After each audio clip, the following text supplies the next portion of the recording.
Ladies and gentlemen, it's the Big Jiu-Jitsu Show, member of the Pod Bros Podcast Network. Don't forget to go to podbros.com and find yourself a podcast you want to listen to. And check out our sponsors, Trap and Roll Soap Company, who's doing a sale. Go to their Facebook page or Instagram to get the details. Tape Armor and Rolls Gear. I'm Rob, and today's my last day in North Carolina.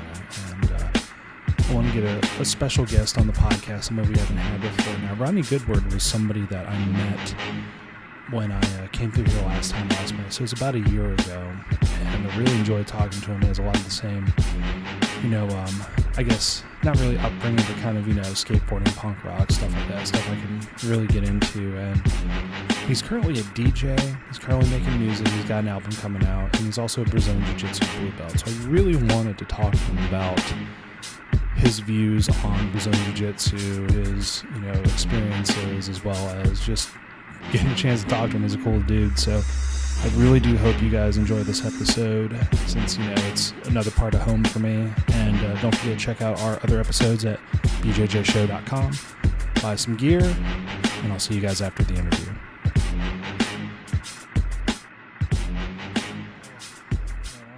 I'm still fucking sore from last night. Last night, y'all fucked me up so good, man. Good.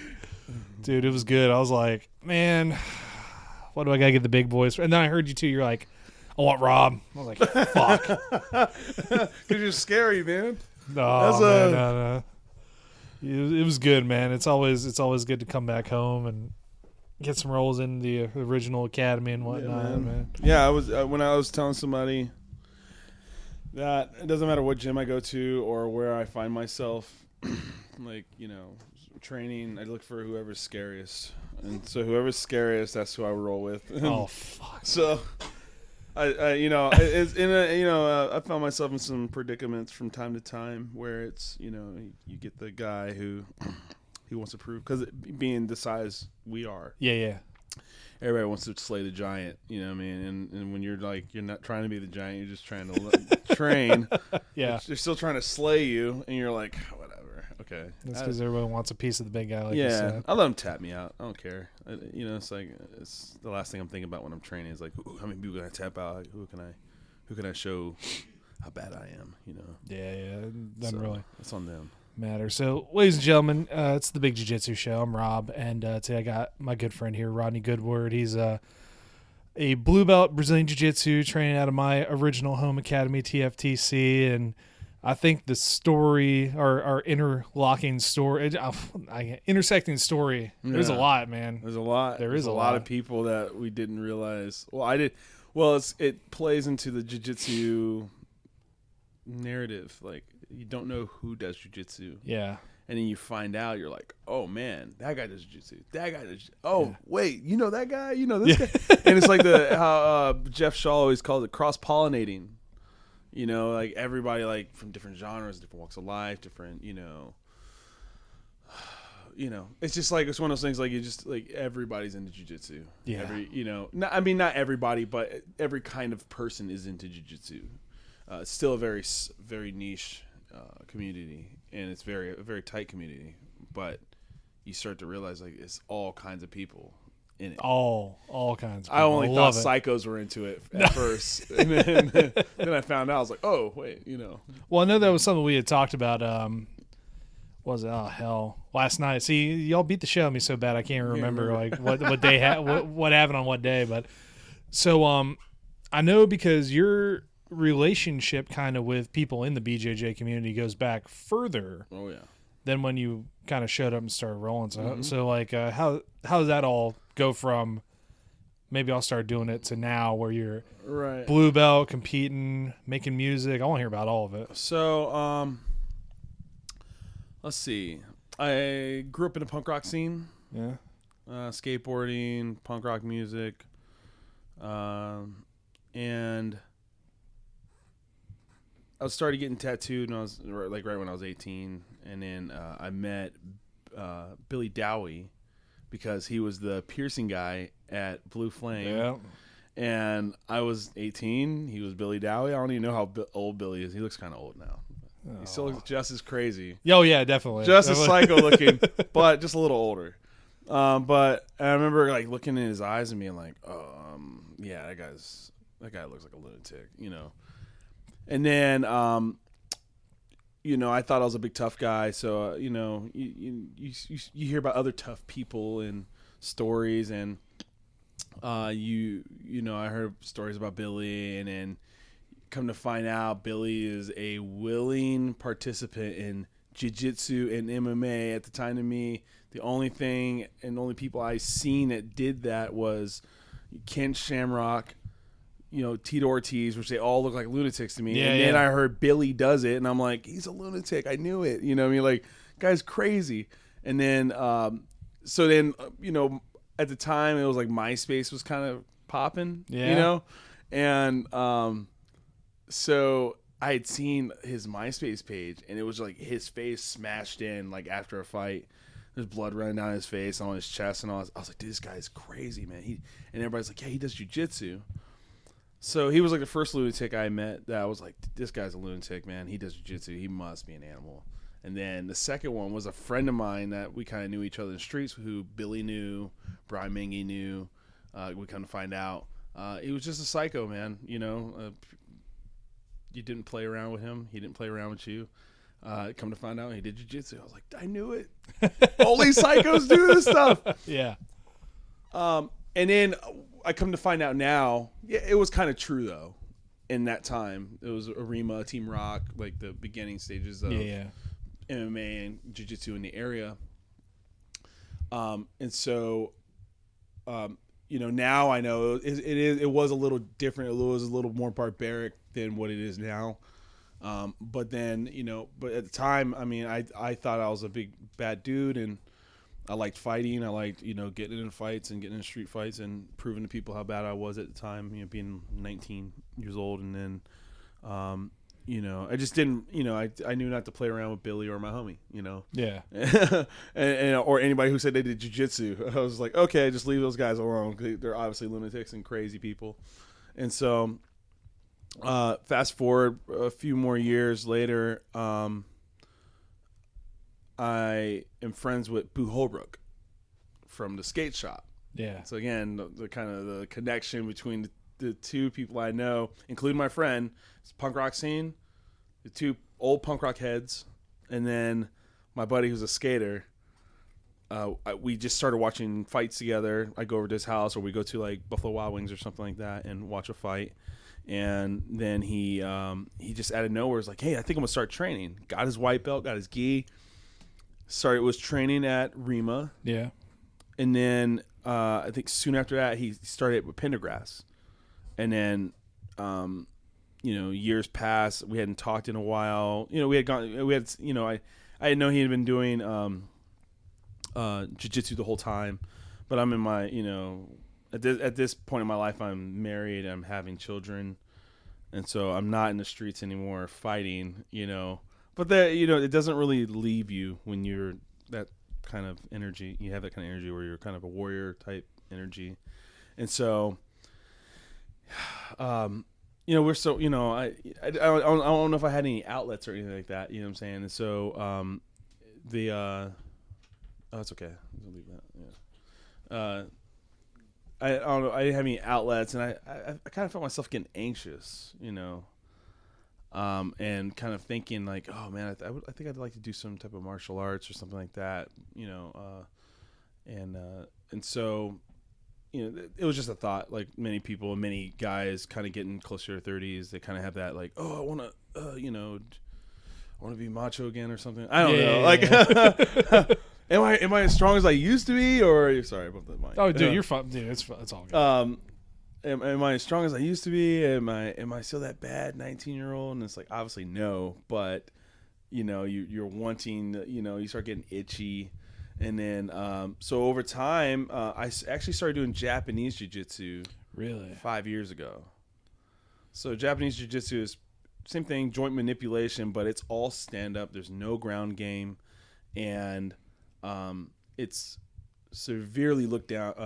They look down on Brazilian jiu-jitsu. Like, I mean, they hate Brazilian jiu-jitsu because with like most traditional Japanese art forms, it's about tradition. It's about this is the way it's been for 5,000 years, and so we're gonna do it this way, even though times have changed, or and no matter how antiquated it might be, they're going to keep doing it the way, which is not a problem if you keep presenting it as an art form rather than practical self-defense. And so I did that. I mean, for years, I did Japanese jiu-jitsu. I learned some wrist locks. I learned some kind of how to break your hand from a handshake, lots of different ways, which is useful, if really we is. Handshake. So as long as I can handshake you, you're screwed, So that's how, for me, it was like, okay, cool. I thought I was learning something, and the guys that I was training with, they were bad dudes. Like, I mean, in real life, they were bad dudes, So I felt validated. I felt legitimized as a, like I'm hanging around with these bad dudes, and we're doing Japanese jiu-jitsu, and some of it is practical, some of it isn't. And I'm taking the good and kind of discarding what I think, like, the bad. And so I actually, in class, was asking the professor, what happens when somebody takes you and you're on your back? And it will always be this like loose, like vague answer, like, "Oh, you just do this," and it's basically the same thing. And I was always like, "That didn't make sense," Again, I'm not questioning it because this guy, I'm sure could whip my behind. So I'm not questioning it because I'm thinking, okay, well, he's a tough dude. I guess he knows, But it still always kind of plagued my mind. And then come to find out, one of the black belts at the school did Brazilian Jiu-Jitsu. Really? And so one day before class, he says, hey, man, you ever heard of Brazilian Jiu-Jitsu? He's like, it's kind of like this, but a little different. He starts explaining to me the differences, which is obviously the guard, and being on our backs. Yeah. And so he said, hey, try to get out of my guard. And I'm like, so he puts me in his guard, which at the time I didn't know what a guard was. I'm just between his legs. And he says, get out, see if you can get out. And I'm like, I'm struggling. I mean, I'm way bigger than this guy. Yeah. And I'm trying to break his legs apart. I'm trying to move, and he's like gripping on me, and with a little effort. And I remember being like, "Whoa, dude, this is crazy." And so he did his thing or whatever. And I remember being kind of like, "Oh man, that's crazy." He's like, "Yeah, man, that's Brazilian Jiu-Jitsu." And it hit me again, like, "Oh snap, psychos!" Like, I was like, "Oh, this guy's crazy," like. It just went through my head, like it just hit me because it came back to me. I was like, oh man, and all these people I know are crazy, they're lunatics, and they all do Brazilian Jiu-Jitsu. And so, and this guy again, he was a tough guy too. He wasn't big at all, but everybody, I just assumed that he's probably just as crazy as Billy and my buddy and Boo and all these guys I had met. And then so time went on. I kept training in Japanese Jiu-Jitsu. I started kind of getting disenchanted with it because I didn't see how it was practical. I mean, I had been in a lot of fights. I had been in a lot of street fights, and I didn't see how this is ever going to work. There was no real time sparring. You're drilling, and there's no unless somebody holds their arms straight out and It has to be a very like a unicorn situation, what I mean? Yeah. Like everything just lines up perfectly. This guy's an animal, and his arms are straight. It's like, and he shook my hand. He's screwed. So it's like you're like, oh man, So it was like I kind of got a little disenchanted with it, and then the gym actually wound up closing. Oh shit! Yeah.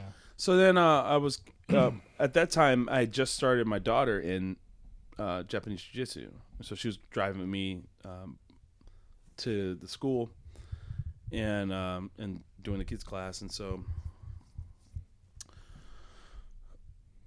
I finally we were homeschooling my daughter at the time, and so kind of that was kind of like the physical part. She wasn't doing any type of sports or anything, and so I was like, I want to kind of get her in something. Her being a girl, I wanted her to learn to defend herself. And so TFTC was holding they were having a table out in front of Whole Foods. We shop at Whole Foods every day, probably twice a day. And they were catching me as they were going in. And I was, they were like, "Hey, you heard Brazilian Jiu-Jitsu?" I was like, "Yeah, I know." In my head, I'm just thinking of Billy and all the psychos I know. Yeah. He's like, "Yeah, we do Brazilian Jiu-Jitsu. We're just over here. We're opening a school." And they were at the time they were just opening. And I remember being like, "I'm good. I do Japanese Jiu-Jitsu." I remember being like, "Oh, these guys, like, they don't know I could break their hands," and so then, but I remember thinking, well, I wasn't ever worried about whether I could learn to defend myself. Again, that was not a concern of mine, but I was like, oh, but I'd love to get my daughter into something. Yeah. Come to find out, one of the cashiers was wearing the TFTC hoodie, which is Hannah and Jeremy. Yep. And then Jeremy was in there all the time with the TFTC hoodie. These guys are out in front preaching the gospel of jiu-jitsu.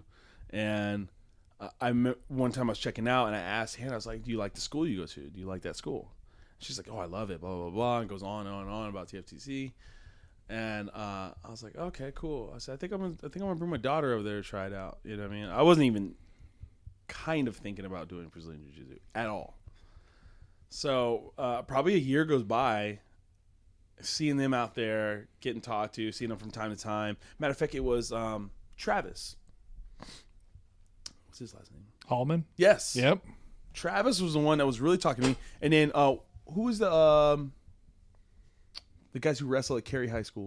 Jihad? Jihad. Jihad? Yeah. Mark and Travis. I mean, I got to point out, Mark was on the Fuquay wrestling team for a little bit. Then he went to Cary. I got to throw that out there. I did. Okay, so kind of part of the only, like, people always ask me, did I wrestle? I'm like, no, I didn't wrestle, but I actually did for like a month at Cary High School. Really? Which with Coach Winterton is like a boot camp straight up of, you learn like some real solid basics. Yeah. Under Coach Winterton, which is not there anymore. The Jihads are there now. But at the time, Coach Winterton was there, and I tried out and made the wrestling team. But me being a skateboarder, it cut into my time for skateboarding. Yeah. No, I understand. And so I was like, I'm good. And so I quit. I quit for skateboarding. And so anyway, Mark Jihad and Travis Holloman were out in front always. They were always the ones out there at least at the time. And then I was going inside, and Hannah had the hoodie on. I'm asking. I said, "Finally, I'm a tickler." I finally called the number on the card, and they, I forgot what they said. They said something like, "Yeah, bring her by," or whatever. I think it may have been Brad or Brian. I don't know who it was. Actually, it was Brian. Brian answered. Was on the phone. He said, "Yeah, bring her." They said the kids' class, and I actually showed up late the first time, and then I had to come back the next day. So I come back. She does the class. She loves it. And I'm like, all right, so I'm gonna sign her up. I sign her up like immediately, and she starts doing jiu-jitsu, and she's taking to it. She's learning fast. It's crazy. So I'm like, man, she's doing a good job. I was like, I want her, how I would do, or, and I started, but I didn't want. I have this thing. I can't learn from you if I'm not scared of you. Right. I have to have a little something that just like. I'm like, I'm uneasy about ever talking back to this guy or something. You know what I mean? Like, right. I need to know that he can kill me if I'm gonna learn under him. And so so Brian's a big guy, but I've never been intimidated by size of anybody.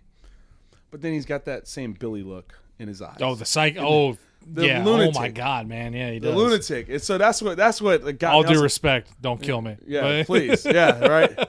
Same thing with Andrew Bittner. He's got that look. You're like, oh, you're crazy. Like just by looking at him. And so I'm looking at Brian. I'm kind of like, this guy looks kind of crazy.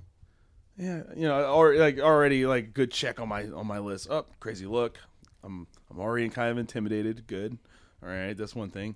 Then I started asking, like, who's the black belt? He's like, I'm the black belt. All right, good, check. And then I was like, okay. I was like, well, like, tell me about the school. Tell me about Brazilian Jiu-Jitsu. I don't do Brazilian Jiu-Jitsu, blah, blah, blah. He said, going into it. And, he starts, I explain what I know now, what I know is, like, part of my everyday life. But he starts talking about the guard. He starts talking about, why it's practical and this, that, and the other. Why it's perfect for little girls and perfect for children. And I'm like, all right, cool, man. I was like, and then he starts talking and he starts telling me about his past, And I'm like, okay, kind of crazy. All right, I like this, And then like, then he starts talking. He says, yeah, I'm friends with. I forgot who he said. He said somebody. No, I think he said he trained at Team Rock. Yeah. And that's Culbreth, right? Yeah, that was up there in Raleigh. Yeah, right. It used to be Team Rock. Or whatever it is. I don't know. But at the time, it's all changed since I've been right. So,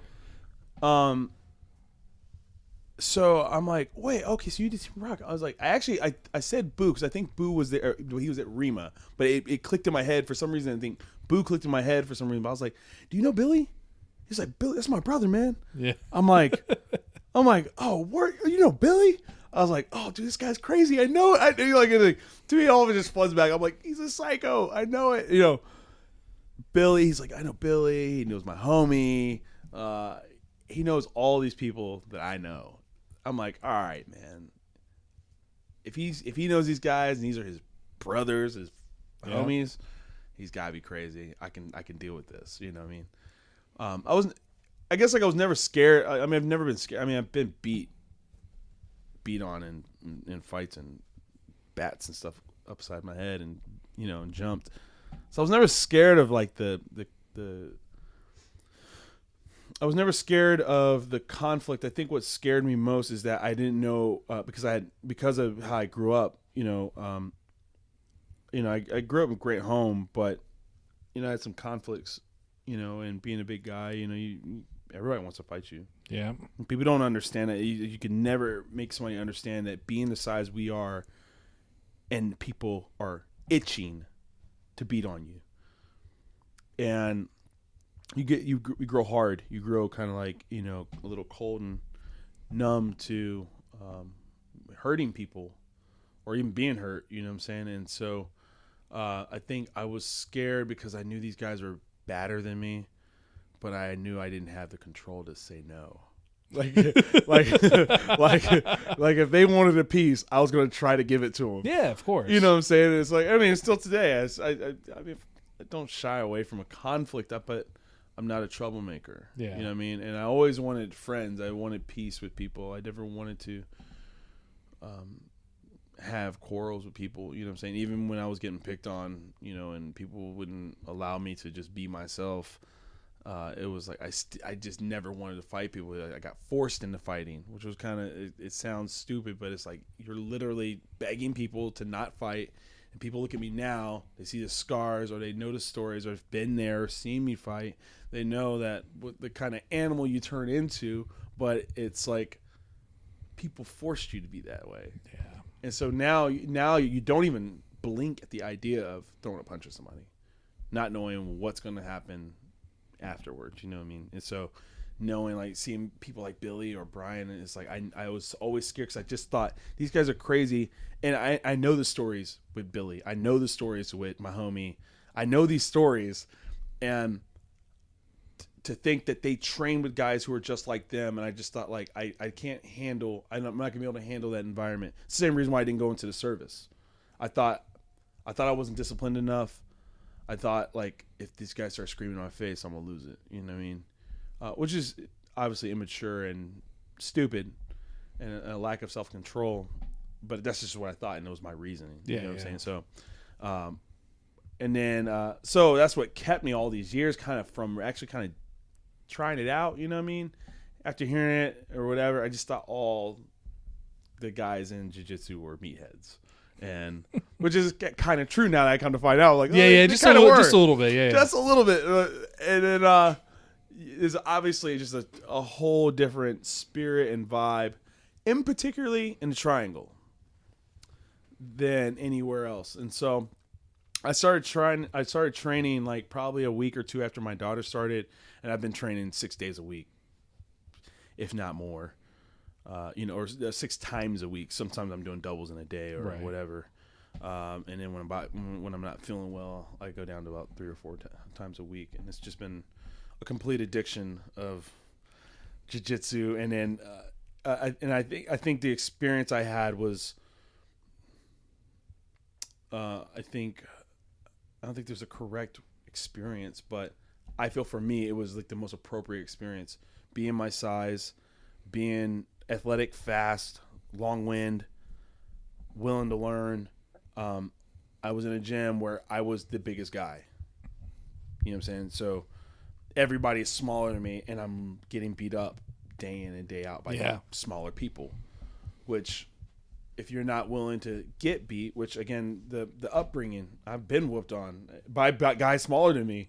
I've been punched in the face and been like, oh, I don't know if this is a good idea, you know, like, and so having that kind of experience and that upbringing of just like willing to fight, be beat, you know, you stand your ground no matter what.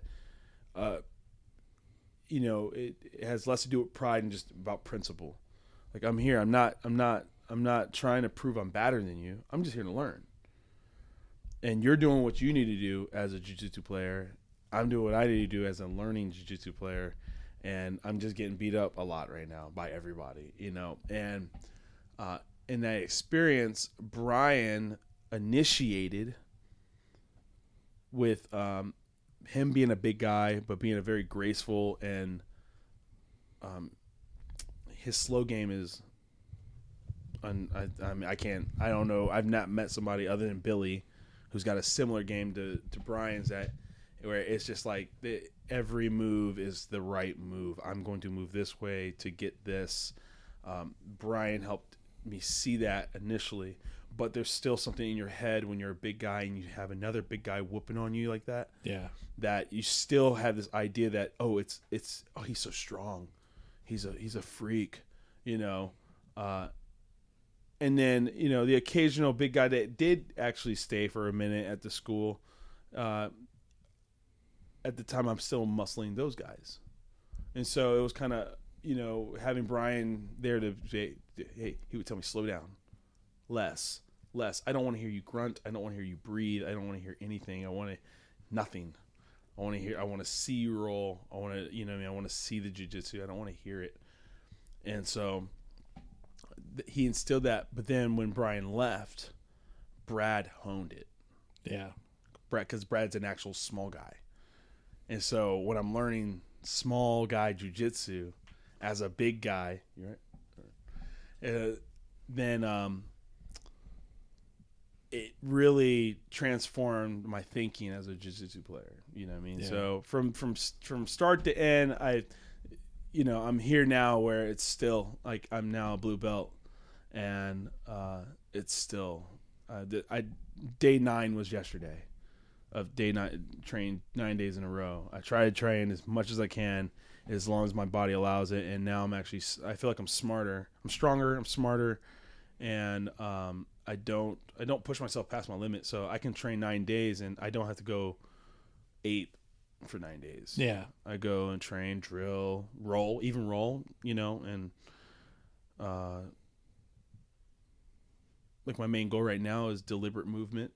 And if I'm moving deliberately, I don't have to muscle. I don't have to waste energy. So I can do 9 days and I'm not hurt. I can do 9 days and I get to in 9 days and I might be a little beat, but I'm not like, man, I can't move, or this is hurting, that's hurting. I'm in a place where it's like I can go in and roll, and I still don't feel the pressure of having to be the guy who taps out everybody. You know what I'm saying? So, but yeah, so I'm here now where I'm just, you know, still training, man. I can't believe I roll with guys or that I had trouble with, and I go, man, he didn't kill me this time, you know. And that was the success for the day or year, you know, you know, just this daily jiu-jitsu grind, you know. So. Well, I mean, like you're talking about train smart, and I think that's something a lot of people don't really grasp maybe right away, because, you know, I've had guys train so hard they get so sore that their body thinks they have the flu, and then they're like out for a couple weeks. Like, I've seen that. That's nuts. Yeah. But like, you know, who was I was talking to about this? I'm trying to remember, but it's like just like this thing where some people can't accept that even though they're going into something brand new, like this is not natural, man. This is you and me. I put on these fancy pajamas. Right. We're getting on the ground. Expensive fancy pajamas, right? They're not even comfortable. Well, I mean, they can be, but they're not silk pajamas for sure. That's for sure. And we're getting sweaty, we're getting nasty, and you're trying to like make me submit to a pain move or a choke move. Yeah. And that's not natural. But still, there's something in a lot of people, it seems to be, that even though you've never done it before, you still have to beat everybody in the room just as a matter of pride. It's really weird. Yeah, well, it's I think it's the killer for most people.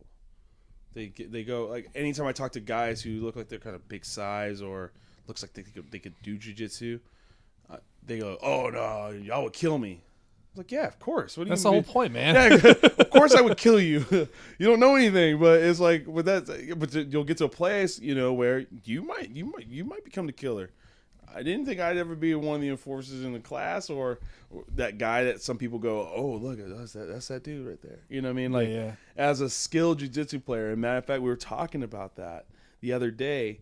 Jeff Shaw had a little going away thing, and I was talking to a guy I just met, and he said, "Oh, big guys are cursed." And I was like, "Why?" He's like, "Nobody wants to roll with us." I said, "Everybody wants to roll with me.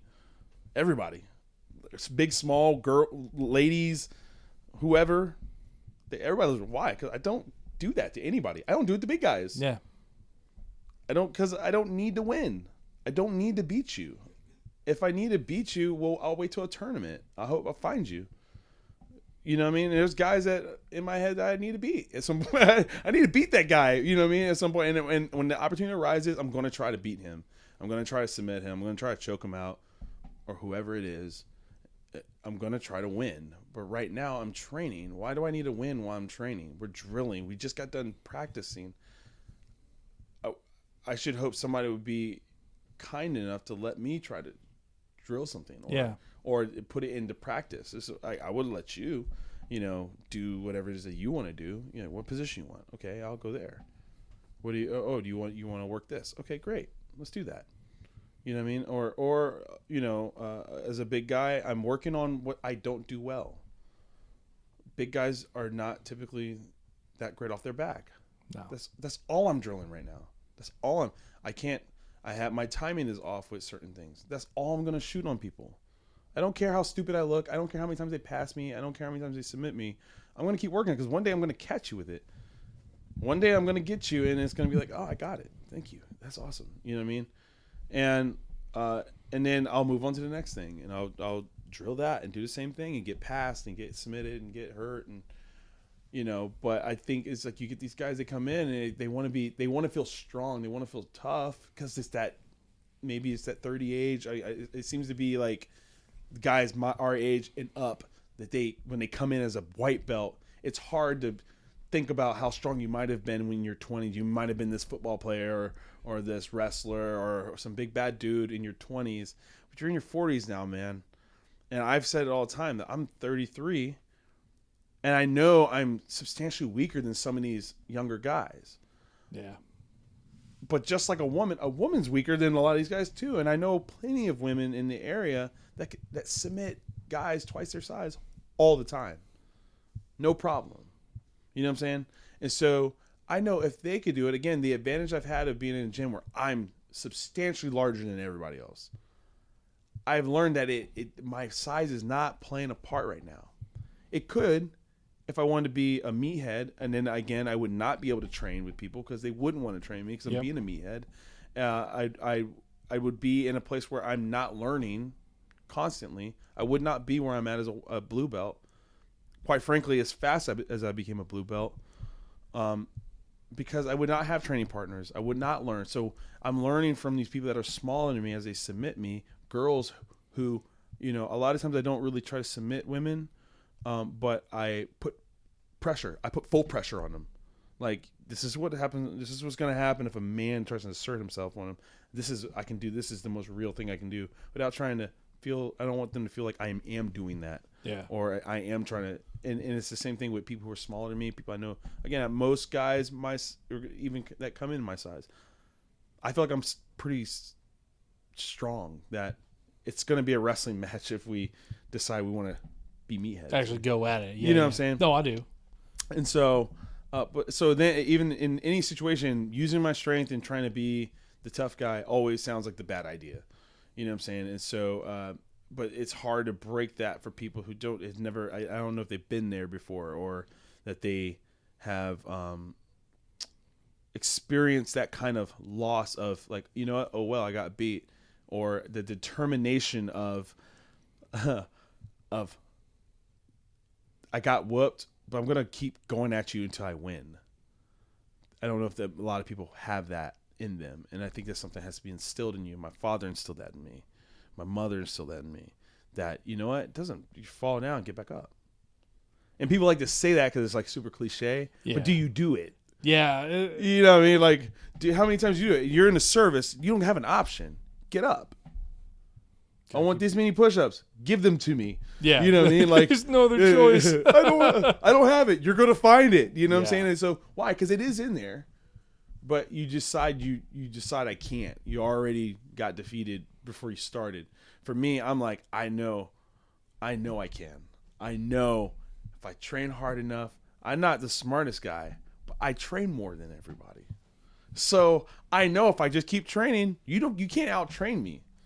You don't go to as many open mats as I do. You don't focus as much as I do. I mean, and this is just kind of in general, because you see it. I see the guys I'm starting to surpass. Yeah, they were blue belts when I started. They're blue belts now.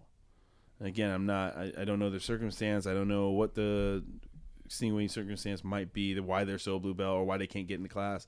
But I know for some people it's just laziness. Yep. They just don't do it. You know what I mean?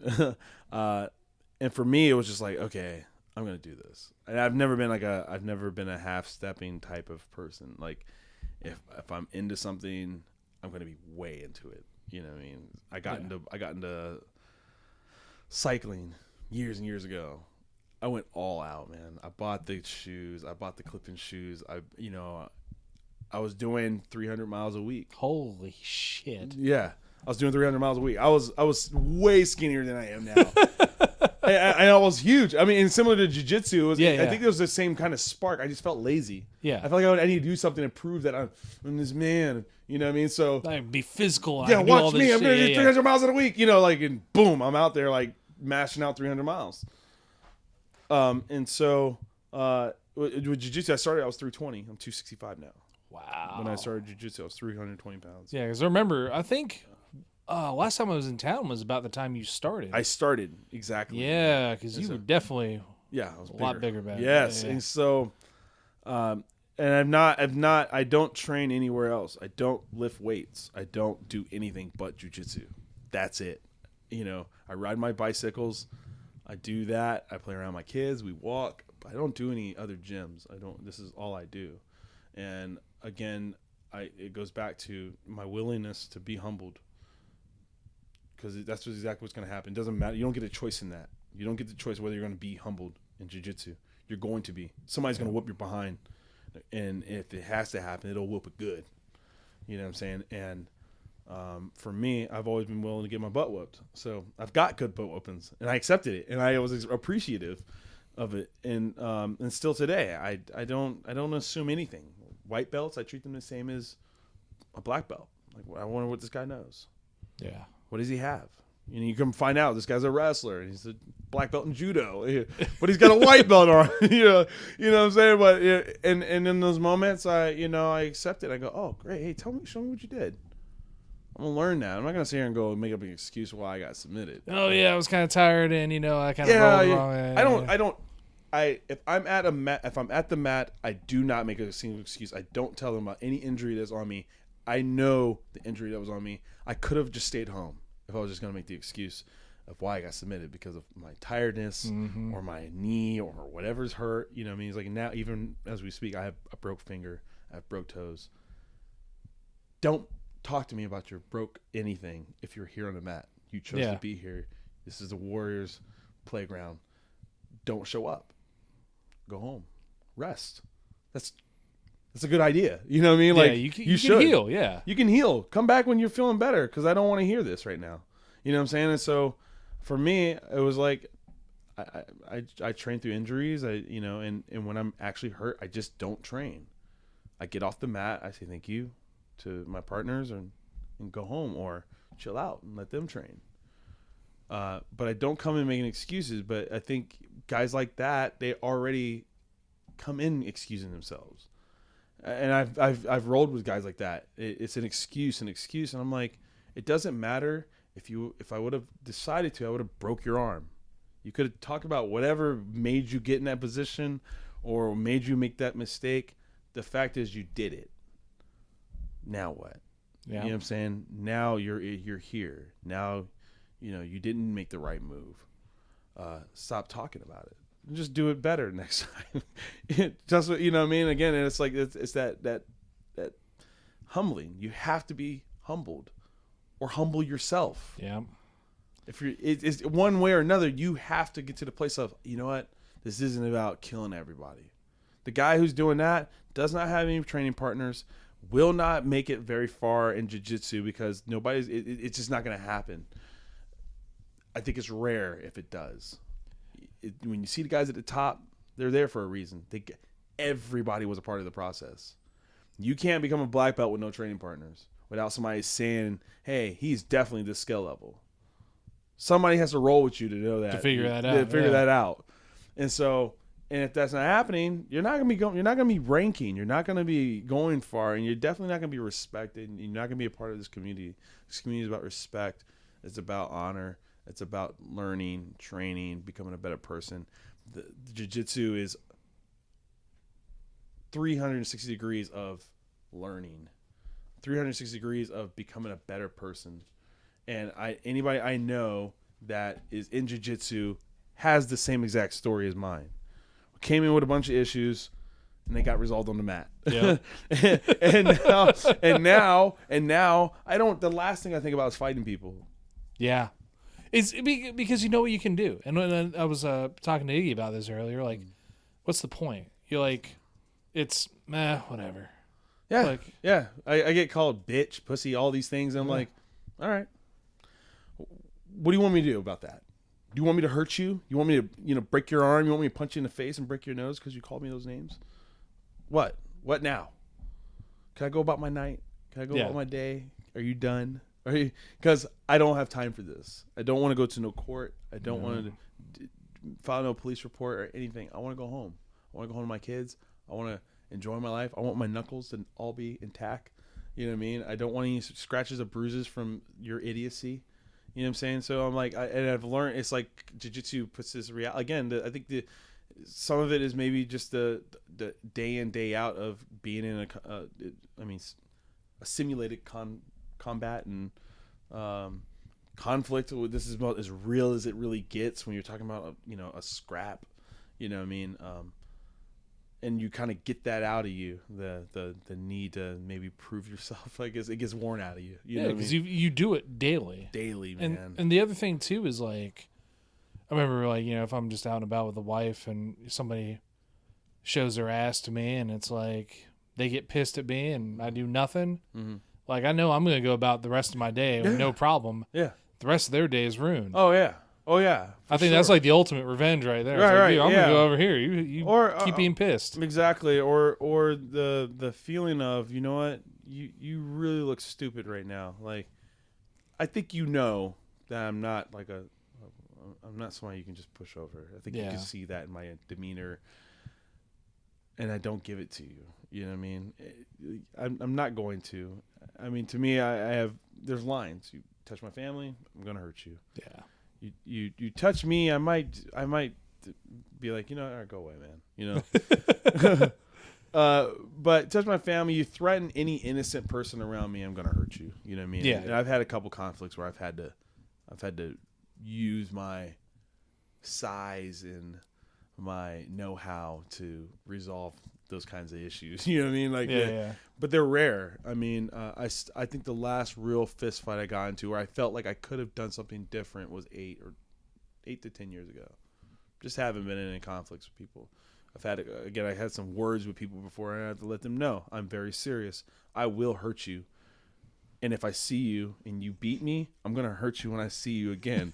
This is not going to end for you if you decide to keep up with me. You know what I mean? And so And it got resolved through words, which I was fine with because I'd asked the person to not even have an argument. I didn't want to argue with them. I didn't want to have a conflict at all with them. I told them I would like to go about my night without any trouble. It was actually two gentlemen who were trying to beat up a drunk person. I was DJing at a club, and I told them, hey, you can't do that. I just said it just like that. I said, you can't do that, man. It's not, let me get him a cab. Let me get him out of here. And I've told this story many times to people because it was like it was a realization for me that some people will not let you get by with being civil. That's just the way it is. It doesn't matter how much I pleaded with this person, these two gentlemen, they would not allow peace to happen. And people like me and you were peacemakers. So I'm a peacemaker either with my words or through action. And if I have to use my action, I'm going to do what I have to do to spread peace, at the sacrifice of my well-being, my physical well-being. And so these two guys would not hear it. I just finally told them, I said, I tried reasoning with you. I tried to handle this without conflict, like a real conflict. Yeah. You wouldn't allow me. I asked him to get him a cab to send him on his way so he wouldn't be a nuisance to them anymore. I asked, can we resolve this with talking? I've now offered peaceful ways of, handling this. They refused those things. Then I physically threatened both him and the person that was going. I just told him, I'm going to whoop your behind if you touch him, and then we'll whoop your friend's behind for being with him. Because you as a friend could stop this. You could have told your buddy, you know what? Yeah, this isn't worth it. You egged it on. You're just as guilty to me. So I'm going to whoop both your behinds if you touch this guy. And that was enough for them. They're bullies. They're bullies, and they didn't think somebody would bark back at them. I was trying to be nice and civil. They took advantage of that. They did not hear me, and I asserted myself on them. I didn't even have to touch them. But that shows you their mindset, how weak they are. Because if anybody would have done that to me, it's roles reversed. I'd have been like, let's get it. Oh, you want to hurt me? Let's go. Yeah, let's settle it. Let's find, meet you at high noon, You know what I'm saying? So, because they're bullies. And they're the same kind of guy who will come to the gym, get hurt, and be gone. It's because you don't want... And then talk shit about the gym, too, on top. I've met a couple of those guys that, our gym is, and the thing is, our gym is a very gentle gym, which you can probably attest to. That absolutely. It's not like other gyms, which I think those other gyms, I love those gyms. I love the gyms where it's like, there's an energy in here that somebody's going to get killed. You know what I mean? And I'm like, I like this. I like being here. I like the feeling of like, hey man, somebody's going to hurt me in here. I enjoy that, but I don't enjoy that as my daily training. No. I like to go there and go home. You know what I'm saying? And so there are a couple gyms in the area where I don't even think they realize it, that people look at their gym that way. But it's because they garner that kind of, that's the kind of people they want at their gym. They want those people that are killers in their gym. And I'm like, that's great. I just know for me, I want to be the best. I don't think I could be the best at your gym. I don't think I could learn in that environment. I think I'll grow faster over here. I think I would grow either way. It would grow differently, but I want to grow this way where I like being the gentle giant. I like being the guy that everybody likes rolling with. I like, a lot of these gyms, sometimes they have a problem with these guys going to other gyms and hurting people. And again, for me, I'm kind of like, charge you to the game, this is what we do. It's a combat sport. I mean, right. So I walk away fucked up occasionally. It's just how it happens. Always. Man. I don't complain ever, man. But I do sympathize. We've had guys in our gym who come there and they are scared out of their mind. There's one guy in particular I think of. I met him. I was the first person he met. He's Iggy size. And Iggy's not a very big person, whoever's listening to this. Yeah. It looks like Iggy's sitting in a room with these two mongoloids right now. But this guy's, 5'6", 5'7", and maybe 150, 160. That'll be good. They're pretty good. Guess aside, you should work at the carnival, man. Right. So, yeah, guys. I mean, he was just like, I mean, everything. If I breathed the wrong way, he was.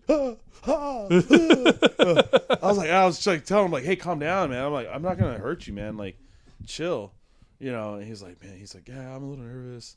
I mean, now he's an animal. I mean, it's been 6-7 months, and he's in there. He's getting it with everybody. He's rolling, having good rolls. He's learning. He's not even half scared anymore, and I think the environment we're in fosters that. I think if he were to go one of these other gyms, he would get killed, man, because their white belts are tough. Their white belts are like gnarly, tough people. Their blue belts are even tougher. You know what I mean? And like as you go up the ranks, it's just like these killers on every level. And so I think every gym's got a personality. I like the personality of our gym. I like the people that are in it. I like the vibe of the learning environment in there where you want to meet one of the killers, there's plenty of them in here. You want to have a good easy roll, there's plenty of those guys in here too. Yeah, and a lot of them turn out to be the same people. Yeah. Exactly. And so, you know, and I have seen, you've seen it too, those same guys, when you meet them, it's a switch. Oh, you want the killer? Here he is. That's what you ask for. That's what you get. Oh yeah, and I've done it. I've done it. The guy he wants the killer. I'm like, I'll give you the killer, man. You know what I mean? We can go as hard as you want, man. I usually say that when the guy feels a little aggressive. I'm like, hey man, I'll go as fast and as hard as you want, man. You want to get 80%? We can go 80%. I'm okay with that. I'm okay with the consequences too. Yeah, you know? Whatever. You know what I'm saying? And so, and sometimes that's a bad idea, and I can't. I'm on the losing end of that, and sometimes I'm on the winning end of that. You know what I mean? But I'm always willing to go there, and I'm one of the few guys probably in the gym who's willing to do that. Who's willing to? I'm willing to. I'll go 20%. I'll go 10%. You want to go 10%? Let's go 10%. You want to flow? Let's flow. Yeah. I have no problem with that, man. You want to work on something? You want to try to get something on me? Go ahead and try it, man. You know what I mean? But, you know, I think the gym, again, Brad kind of fosters that. Brian fostered that idea of, like, we're here just to train. We can be bad dudes outside of here. Yeah. You know what I mean? And some of us are. You know what I mean? No, legitimately. Because, I mean, you know, I've done some traveling. I've been to my fair share of gyms where it's like, hey, I'm gonna train here. Is that cool? You know, I came up under, you know, Brian and Neil and all them. And it's just kind of like, yeah, we're going to train. Yeah, it could be as rough as you want it to be. And right. They got guys holding on to arm bars well after I tap, and like dudes doing rolling knee bars, and I'm just some punk ass 2-stripe white belt. I'm like limping home, and I'm like, fuck this place. Well, this is out in Texas. I'm like, oh man, this is bullshit. I want to go home. Right, like, what the fuck am I out here? But right. No, it's the environment, and you know the thing too is like I always talk about. Usually you're going to meet somebody at a gym, depending upon the gym, and you're going to go, I don't like that dude. Some like from what I've found, it may be different for some people. Environment, TFTC is real good. Environment, like it's just because it's supposed to be, like you said, it's supposed to be all about training. It's supposed to be all about getting better. Nobody has to prove anything there. You might get somebody who comes in from out of town. They might try to prove something, then that's when all you nutcases like crank it up to 100. Yeah, let's go. Send them home, whatever. But it happens too. But I've watched it happen. I've been the guy who sent the guy home. He's not step foot back on, at least on our mats. You know, they you're right. It's like I mean, I had a situation where a guy was talking during my roll, telling me what to do, telling the guy I was training with what to do, and I was okay with it until I asked him to show me what he was talking about, because it didn't make sense to me. I was like, that makes sense. He told me to do it on him, and I said, do you want me to do it as hard as I was doing on the guy I was just training with? He said no. I was like, so what do you wait, so you're gonna tell him how to get out of my, you know, my guard, or to pass my guard, or when I'm doing this move, I'm doing it, you know, at this strength level, and then but you don't want me to do it to you, but you want to show him how to do it. And I said, okay, whatever. So we start playing around. I start messing, you know, I get him in my guard, and I start just kind of messing around with him, man. I start sweeping him. This is an upper belt. He's supposedly an upper belt, purple, 3-stripe purple. I'm sweeping him. Hey, man, not me, man. No, just don't check. It definitely was not you. Okay, fair enough. But this guy was like, I mean, he kept, I kept sweeping him. I kept like kind of messing with him, and while he was trying to show this move, and then the buzzer goes off to switch partners. He kind of breathes heavy and looks at me and rolls his eyes and says, all right, I guess we'll roll. And I was like, oh, excuse the fuck out of me. I was like, yeah, we're going to roll, man. And I went in on him, man. I mean, honestly, I didn't try to submit him. I just kept doing what I was doing before, except I was a little rougher. You know what I mean? And I haven't seen him since. You know what I mean? It was just like, hey, man, like, I don't think I'm better than you. You're just doing something super rude. I mean, I don't know who you are. You could be the greatest guy on the planet. You're still doing something super rude. Yeah. And the fact is, we're training. Like, we know, like, neither one of us are a white belt. So we don't know everything, but we know we're at least competent. You know what I mean? Like, let us figure it out. This is what the live roll is for. We're drilling, and you're not my coach. My coach is over here. You're over here telling me what to do. My coach doesn't ever do that to me. My coach has never talked to me while I'm rolling. It's never happened. And I don't know if that's on purpose or not, but I've appreciated it because he's teaching me for 30, 40 minutes, and then we go and roll. And I got this guy trying to be my coach. And I'm like, all right, dude. And you can't even whoop me. And that goes back to what I was saying. I can't hear you if you can't whoop me, man. Like, I need you to be able to whoop my behind at least before I can hear you. But, I mean, that's not completely true with even my partners. But with my partners, I'm going to listen to everything they got to say because we're doing this together. Right. But as a teacher, the guy was trying to teach me. I'm not trying to hear that, man. You know what I mean? I do know exactly and what you mean, and it was like, and again, it shows where you're at, man. I hadn't seen you. That was a month, 2 months ago. Where you been, man? And it's like, and by all means, you're a 3-stripe purple belt from, I don't know, 5 years ago? However many years he say he's been out of it. You're not a 3-stripe purple no more, man. No. I'm not saying, again, I'm not disrespecting anybody who takes the time off. I'm just saying, you earned that belt. That's your belt. Those are your stripes. I'm not taking none of that away from you. But that's not your skill level no more. You ain't touched a match in 5 years? Bro, I don't touch the match in 2 days. I can feel it. I can feel it. It's an extremely perishable skill, man. Man, look, I can't breathe the same. I don't breathe the same. I don't move the same. My hips might be a little tighter. It's like, man, when I get those 9 days in a row, man, I'm moving like I never moved before. If I get that many that many reps in a row like that, you know what I'm saying? And so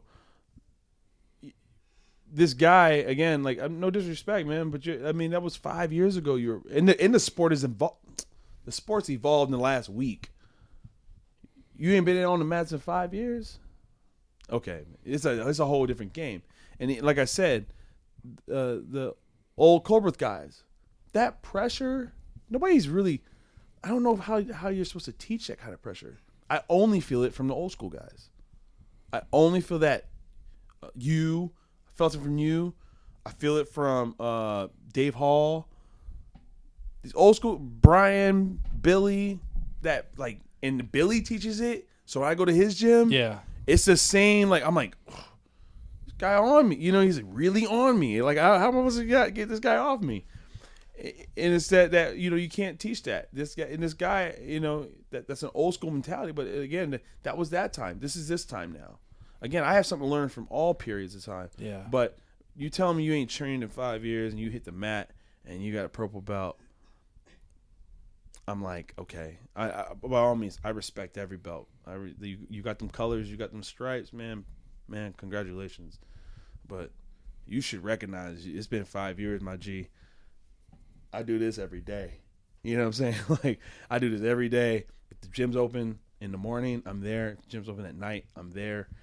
Like, you ain't hit the mat in 5 years, man. I'm just saying. Like, I mean, for me, I got, it was just kind of a moment. I was like, a learning moment. Like, I got to keep doing this. Like, I don't want to be this guy.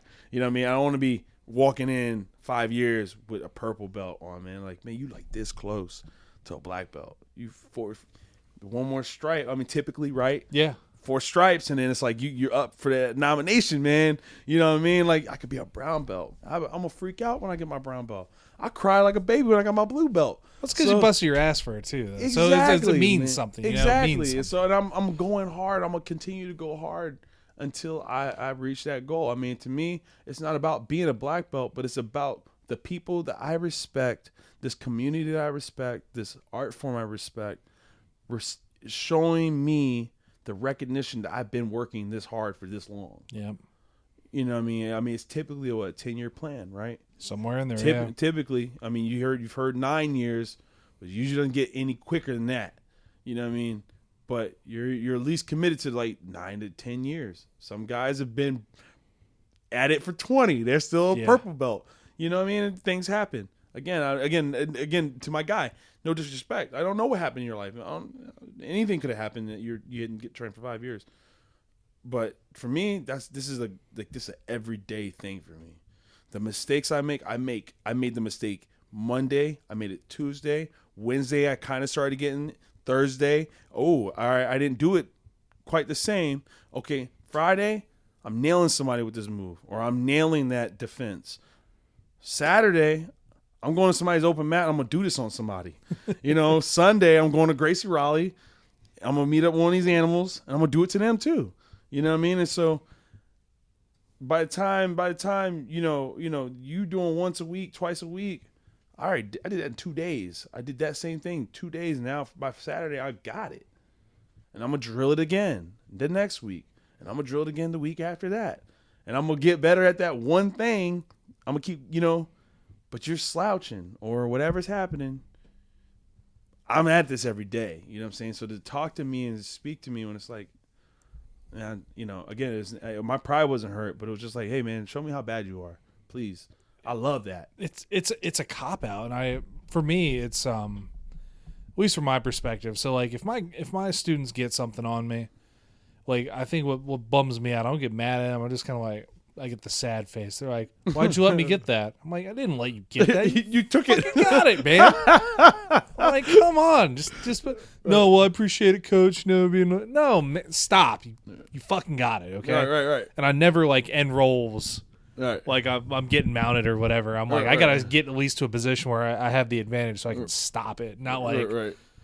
I'm like, like half a arm triangle in. I'm like, all right, time. Oh man, it sucks. You almost had it. No, man, I'll never do that. Like but that type of stuff blows my mind, dude. Yeah. Like it's like you said, it could very well be that was his way of.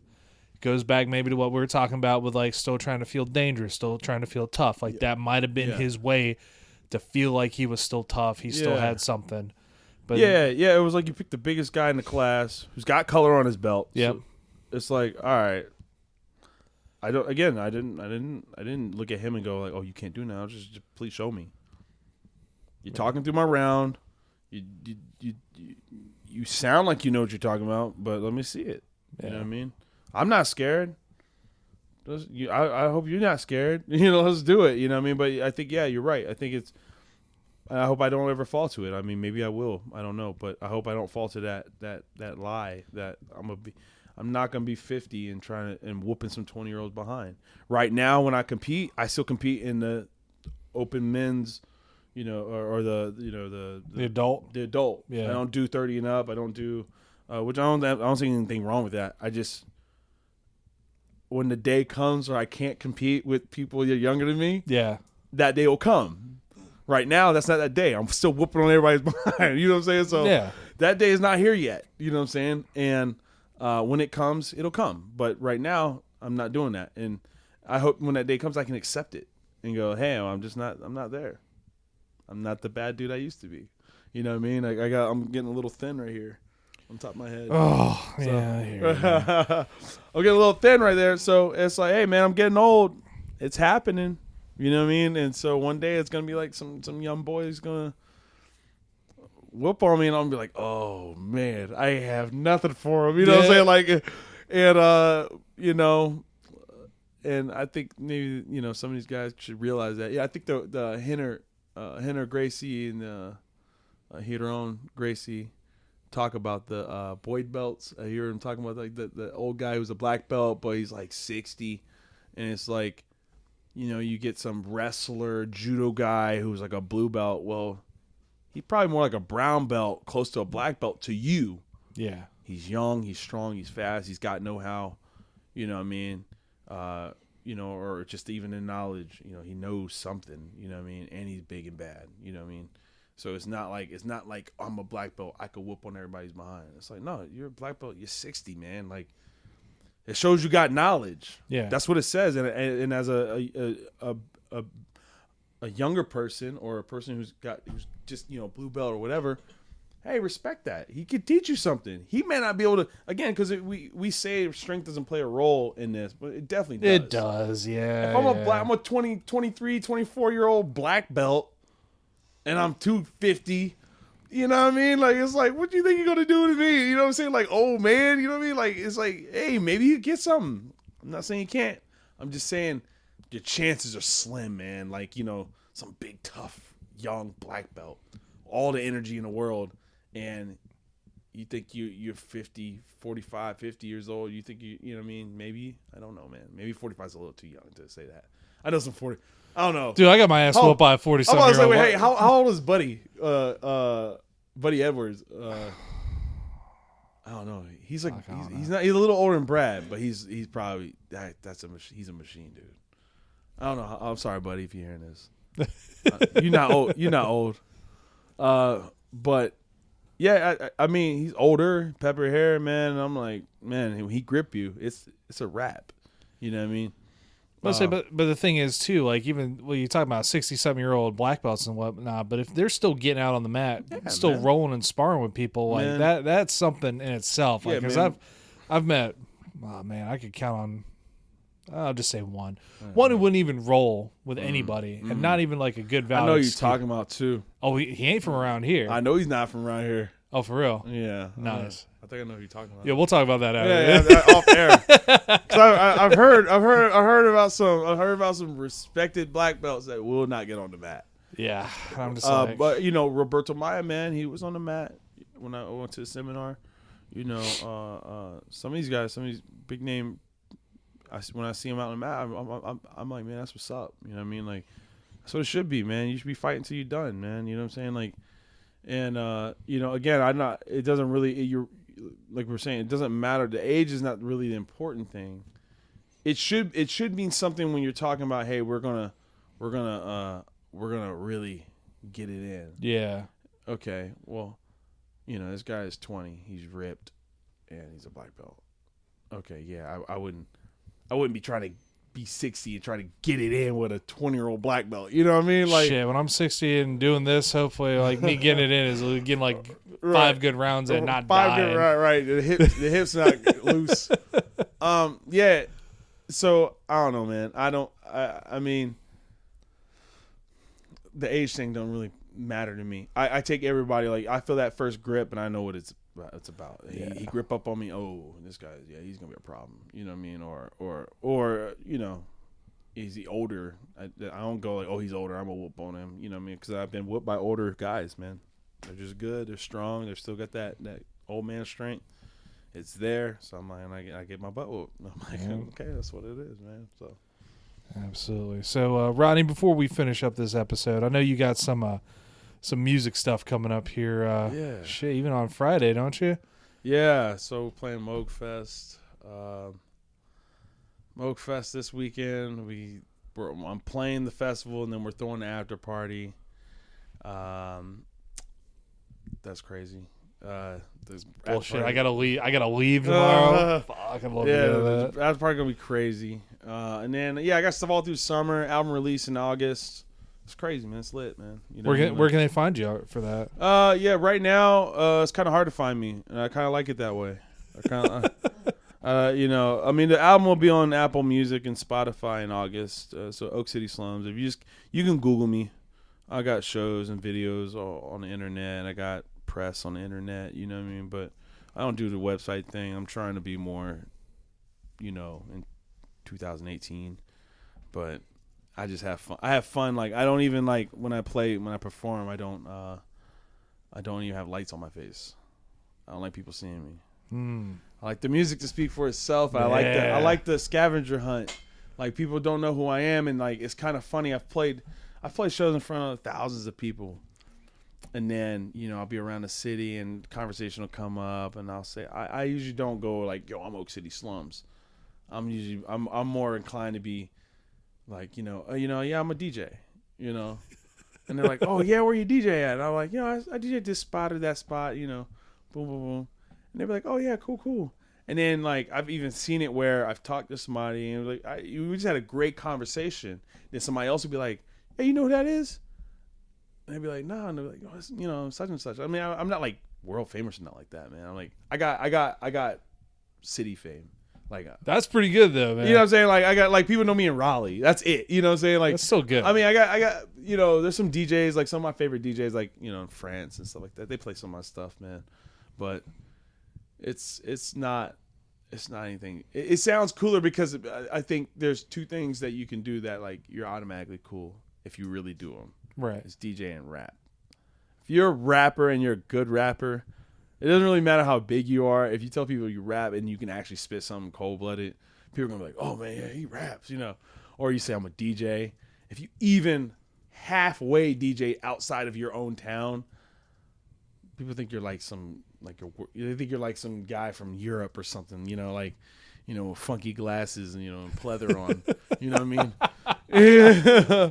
You know what I'm saying? They think like, oh, man, he's a world-famous DJ. I mean, when I tell people like I've done music in other countries, they're like, oh, it's crazy. But it's like if I told you what it was, you'd be like, oh.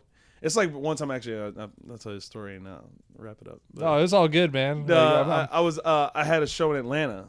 Now, again, like on the city fame level, that sounds crazy. Like, yeah. Oh, you're not playing Raleigh anymore? You're going to go play Atlanta? Which, yes, I was. I was playing two shows in Atlanta. And one of them was with a famous rapper. I was opening up for this famous rapper. And those are the facts. The facts were that, yes, I was down there playing.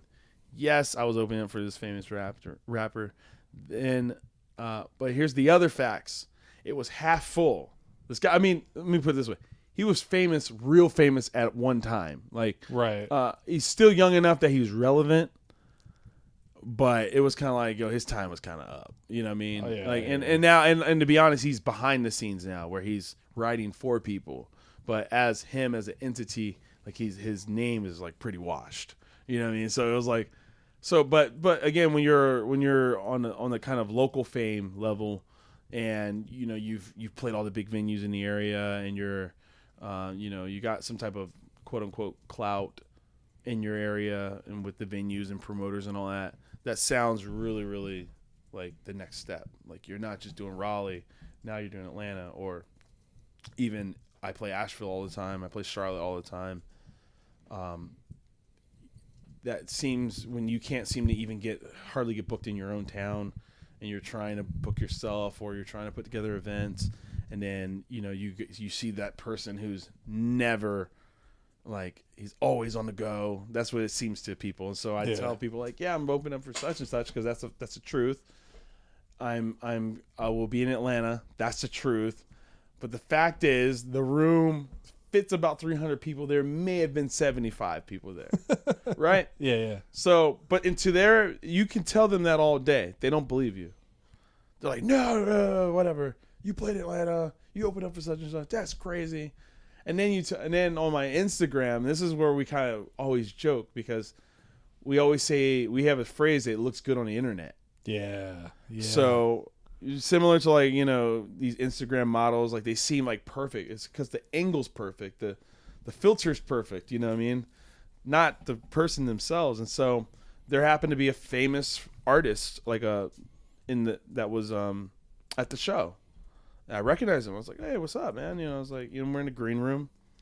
I said, what's up to him? And he said, what's up? I was like, oh, man, you mind if I get it? I usually don't do this, to be honest, where I take a picture like with famous people, And so we took a picture and I put it on Instagram. and everyone's like, "Oh my God, you're hanging out with Frico Rico," and I was like,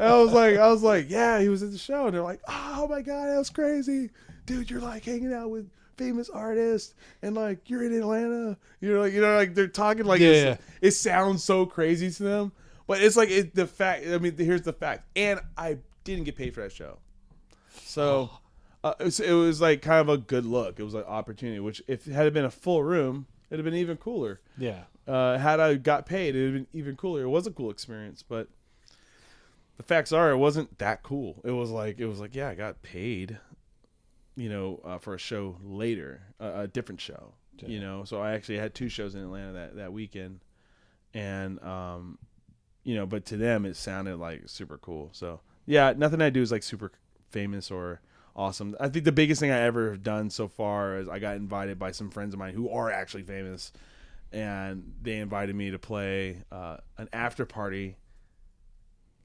to their show. Their show had 6,000 people there. Oh shit! The after party had 1,500 people. Shit. So I played to 1,500 people, which was still to me was super insane. I've played to that many people. Actually, I've played to that many people before. Actually, even more, but nobody was feeling it. Like, this is the first time like I played to like 1,500 people, and everybody was like rocking with me. Nice. Which was crazy. The energy was different. You know what I'm saying? And so, yeah, I'm on SoundCloud as of now. I don't know how long I'll be on SoundCloud. So Oak City Slims on SoundCloud. I'm on Instagram. I'm on Twitter, barely. I'm not on Bandcamp. Well, I am, but I don't really post anything on there. I'm trying to. I'm on like Apple Music. I mean, I will be on Apple Music and Spotify, but yeah. I'm just not. I don't have time to try to stay up with the Joneses and be an artist and kick people's butt. It's a lot. It's a lot of shit to do. Yeah, it's a lot. It's really hard to, you want to choke people out. You want to make music. I have to be a dad and a husband, a good one, not just but be a good dad and husband. Yeah, you know what I'm saying? So how am I supposed to be all these things? You know what I mean? So I was like, all right, I'll forego being technologically up to date. You know what I mean? So, hey, it's a lot to do, but you're doing it, man. So yeah, man. Rodney, I appreciate you coming on the show, man. Like, I really do. And I know it's kind of late here. And no, it's cool, man. I'm up. What time is it, man? I don't know. Almost 12. That's whatever. It's good. But yeah, so like I said, man, I really do appreciate you coming on. Got some definitely talked about a lot, and I'm very happy about that. And I like to get you back on here, especially after you become a famous DJ and go play around. Like you said, I believe that it's famous stuff. I'm gonna be one of those guys. Sure, man. I'm famous. All right, well, ladies and gentlemen, this has been another episode of the Big Jiu-Jitsu Show, a member of the Pod Bros Podcast Network. Don't forget to go to podbros.com and find yourself another podcast you want to listen to. And check out our sponsors, Trap and Roll Soap Company, Tape Armor, and Rolls Gear. Find all of our other episodes at bjjshow.com. And buy a t-shirt, buy a patch if you want. I'm Rob, and I'll see you guys next time.